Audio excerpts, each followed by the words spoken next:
Hello সবাইকে, আমার একটা নতুন ভিডিও নিয়ে আমি হাজির। তো আগামী 24 তারিখ জুলাই 24 সেদিন ছিল আমাবস্যা।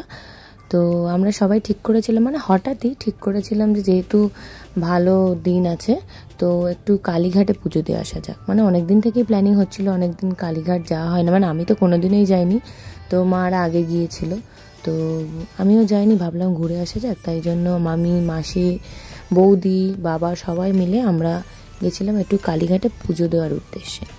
তো ভয়ে ভয়ে ফার্স্টে যাচ্ছিলাম যে যেহেতু আমাবস্যা সেদিনকে তো প্রচণ্ড ভিড় হবে, তো গিয়ে দেখলাম তেমন কিছুই না, আর আমরা একটু তাড়াতাড়ি বেরিয়েছিলাম যাতে ভিড় না পাই সেই জন্য।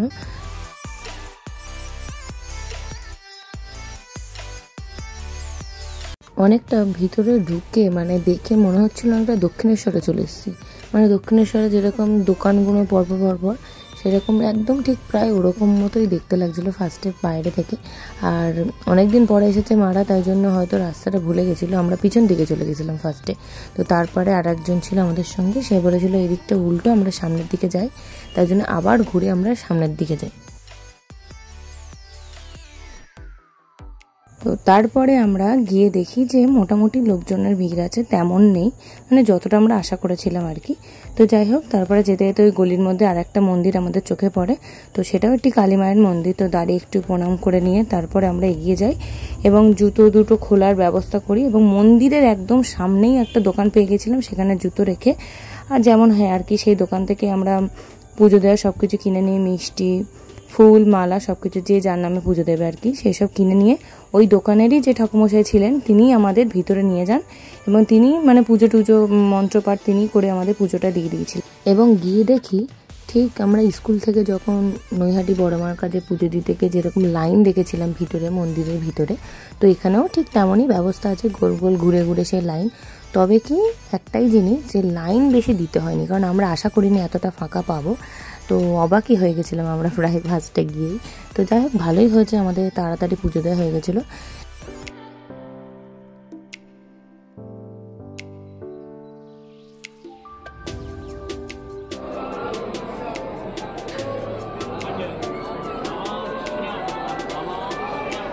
তারপরে আর ভিডিও করতে দিল না। তো যাই হোক, ওখানে নিয়মটা কেমন আমি বুঝলাম না, মানে লাইন দিয়ে এই বাইরে থেকেই আমাদের হাতে ফুল দিয়ে দেওয়া হলো, এবং যে ঠাকুরমশাই আমাদের নিয়ে গেছিলেন তিনি মন্ত্র পড়লেন এবং আমরা ওখান থেকেই আমরা পুজো দিলাম।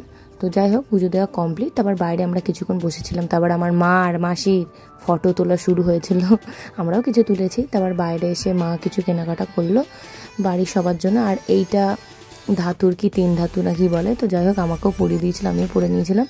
এবং তারপরে হঠাৎ আমার মা আর মাসি মানে এই দোকানটার পাশ থেকে যাচ্ছিল, কি মাথায় ভূত চেপেছিল জানি না, হঠাৎ ওদের ইচ্ছা জাগলো, মানে আমার মায়ের ইচ্ছা জেগেছিল একটা গোপাল নেবে।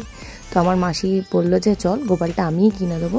তো মাসি আমার মাকে একটা গোপাল কিনে দিয়েছিল, আমার মা বিশাল খুশি। আমার মায়ের নাকি অনেক দিন থেকে ইচ্ছা, আমি জানতাম না, ভিতরে ভিতরে মনে মনে ইচ্ছা ছিল, তো অনেক দিনের ইচ্ছা ছিল গোপাল নেওয়ার। তো গোপাল ফাইনালি পেয়ে খুবই খুশি। এবং তারপরে আমরা একটা মিষ্টির দোকানে গিয়ে নিরামিষ লুচি আর ছোলার ডাল খেয়েছিলাম, কারণ পুজো দিয়েছি আর সেদিনকে তো অন্য কিছু খাওয়া যাবে না, এমনিও সেদিনকে অমাবস্যা ছিল তো অন্য কিছু খাওয়া যেত না, তাই জন্য আমরা ওইটাই খেলাম।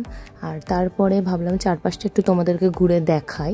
তো দেখো, আমার তো মনে হচ্ছে পুরো যেন দক্ষিণেশ্বরে এসেছি আমরা, তোমাদেরও কি তাই মনে হচ্ছে?